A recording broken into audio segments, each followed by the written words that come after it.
If you've ever been told your team doesn't have what it takes, this story will feel familiar. Panthers fans lived it all: early frustration, doubts that piled up, and a season that turned at just the right moment. In today's video, you'll see how one deadline changed everything, the playoff battles that defined the run, and the night that sealed a championship on home ice. You'll hear the moment the narrative flipped, and the game that made this season unforgettable. But first, let's rewind to why so many people didn't believe in them to begin with. From doubt to danger, the turning point. At the start of the season, the Panthers weren't seen as a guaranteed powerhouse. The roster looked strong on paper, but confidence from around the league was not consistent.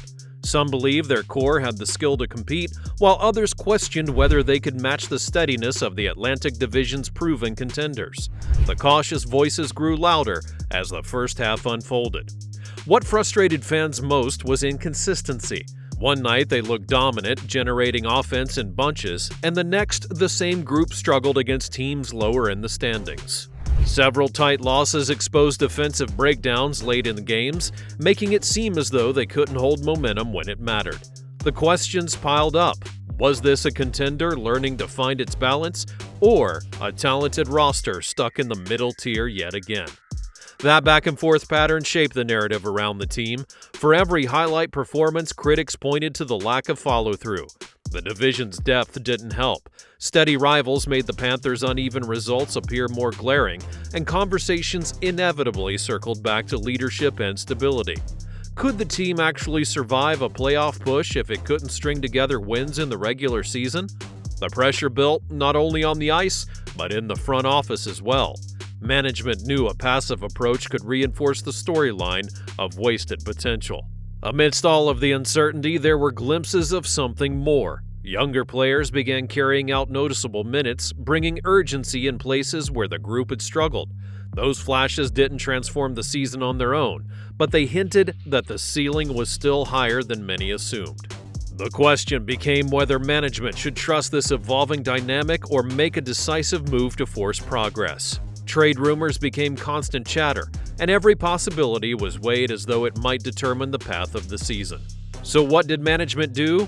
That's where the true turning point came.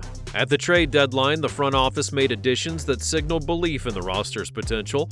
They first struck a deal with the Chicago Blackhawks to acquire Seth Jones, then followed it up by acquiring Brad Marchand from the Boston Bruins.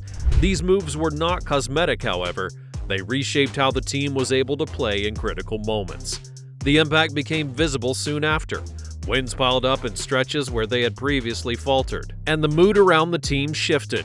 Instead of wondering whether inconsistency would sink them, the conversation moved toward whether their newfound stability would finally let them break deeper into the postseason. And while it wasn't an instant transformation, the deadline gave the team the structure and confidence it had been missing. That shift from uncertainty to genuine danger was the real turning point. The doubts from earlier in the year didn't disappear overnight, but they no longer defined the story. By acting boldly when it mattered most, the front office gave the team the tools it needed to change its trajectory. And with the deadline behind them, the next challenge became clear. How would this group respond when the games truly intensified? The climb through chaos, 4 rounds to glory. The climb through chaos began with the Panthers stepping into the postseason and facing 4 straight trials that would define their character. Each round carried its own kind of pressure, and together they showed how far this team had come from the questions of the regular season. First round, Tampa Bay. The rivalry alone made this series charged, but Florida needed more than emotion. They needed validation.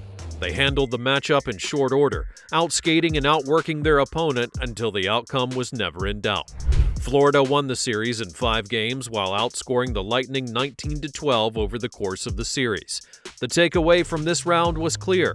Florida had shed the idea that the playoff pedigree was a roadblock and proved that they could stand their ground under intense scrutiny. But the second round came with different stakes. Toronto arrived with dangerous scoring depth and a city's expectations behind them. This series became unpredictable, swinging momentum back and forth until no fan felt secure about the Panthers' chances. It all came down to a dramatic deciding game on the road where every shift was magnified. A dominant Bobrovsky stopped 19 of 20 shots in the series, clinching a 6-1 Game 7 win. That single night turned into a defining moment that showed Florida could stare down chaos and still find a way through. This round would cement their resilience. When the season was on the line, they had answered. The Eastern Conference Final against Carolina told a different story. Instead of constant swings, Florida looked prepared from the opening face-off. They dictated the pace, made defensive adjustments, and delivered in the tough areas of the ice. Their depth scoring chipped in, and the goaltending supported every push. The Panthers had made quick work of Carolina in 5 games, while averaging almost 5 goals per game in the series. And the series takeaway? This wasn't just resilience anymore, it was dominance layered with structure. Then came the Stanley Cup Final, Edmonton. Everyone knew this was going to test whether Florida could withstand an offense driven by high-end stars. The games tilted dramatically, momentum shifting in bursts that left every fan anxious. Neither side could fully pull away. That set up a winner-take-all scenario for the Panthers. After needing overtime to figure out winners in the early part of the series, Florida turned on the gas with 2 big wins in Games 5 and 6. Sam Reinhart scored 4 goals in the championship, clinching a 5-1 win. Each series felt different in rhythm and tone, but together they wrote the same message. This team learned not to bend in chaos, whether it was a rivalry showdown, a road Game 7, or the weight of a cup final. They adapted, responded, and found ways to win when the pressure was highest. And when the celebrations finally faded, what stood out wasn't just the scoreboard, it was the culture that carried them, a foundation built on resilience, depth, and adaptability that had made all of the difference. In the end, the Panthers showed their championship wasn't about one thing. It took the right mixture coming together at the right moment. Deadline additions gave them fresh energy, coaching adjustments created stability, and clutch goaltending anchored them when the games tightened. Now, we want to hear from you. Where did you watch the clincher? Who was your Cup MVP? And which moment from this run will you never forget? Be sure to share your story in the comments down below. And as always, thanks for watching, and I'll see you next time.